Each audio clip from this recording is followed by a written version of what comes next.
क्या पुलिस किसी निर्दोष व्यक्ति को सिर्फ शांति भंग की आशंका में उठा सकती है?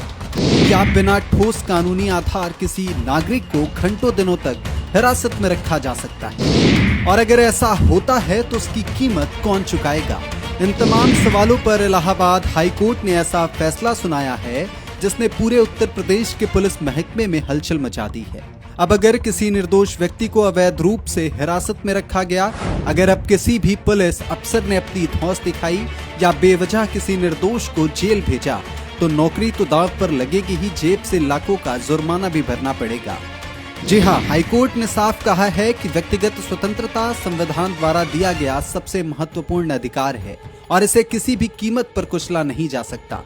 मामला उस व्यक्ति से जुड़ा है जिसे पुलिस ने शांति भंग की कार्रवाई के नाम पर हिरासत में रखा, लेकिन अदालत ने पाया कि कार्रवाई में गंभीर खामियां थी और नागरिक के मौलिक अधिकारों का उल्लंघन हुआ है। इसके बाद हाई कोर्ट ने एक ऐतिहासिक फैसला सुना दिया। हाई कोर्ट ने ऐतिहासिक आदेश देते हुए कहा कि अवैध हिरासत के लिए पीड़ित को 25,000 रुपए प्रतिदिन के हिसाब से मुआवजा दिया जाएगा। यानी अगर किसी भी व्यक्ति को 8 दिनों तक गलत तरीके से हिरासत में रखा गया तो उसे 2 लाख रुपए तक का मुआवजा मिलेगा। लेकिन कहानी यहीं खत्म नहीं होती है।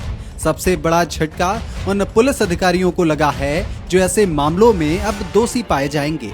कोर्ट ने साफ कहा है कि यह रकम सरकारी खजाने से नहीं बल्कि जिम्मेदार अधिकारी की सैलरी से वसूल की जाएगी। यानी अब गलत कार्रवाई का बोझ टैक्स पेयर नहीं बल्कि वही अधिकारी उठाएंगे जिन्होंने कानून की सीमाएं लांघी हैं। हाईकोर्ट ने यह भी स्पष्ट कर दिया है कि बिना वैधानिक अधिकार किसी नागरिक को 24 घंटे से अधिक हिरासत में रखना बेहद गंभीर मामला माना जाएगा। इस फैसले के बाद पूरे उत्तर प्रदेश में पुलिस की कार्यप्रणाली पर बड़ा असर पड़ने वाला है। कोर्ट ने प्रयागराज पुलिस कमिश्नर को 14 सितंबर तक अनुपालन रिपोर्ट दाखिल करने का आदेश दे दिया है। अब सवाल यह है, क्या इस फैसले के बाद पुलिस की मनमानी पर लगाम लगेगी? क्या निर्दोष लोगों की शांति भंग के नाम पर जेल भेजने का सिलसिला रुकेगा? और क्या जिम्मेदार अधिकारियों के खिलाफ वास्तव में कार्रवाई होगी? फिलहाल इतना तय है कि हाईकोर्ट ने साफ संदेश दे दिया है, कानून की रक्षा करने वालों को भी कानून के दायरे में रहना होगा, क्योंकि लोकतंत्र में किसी भी नागरिक की स्वतंत्रता से बड़ा कोई अधिकार नहीं होता है।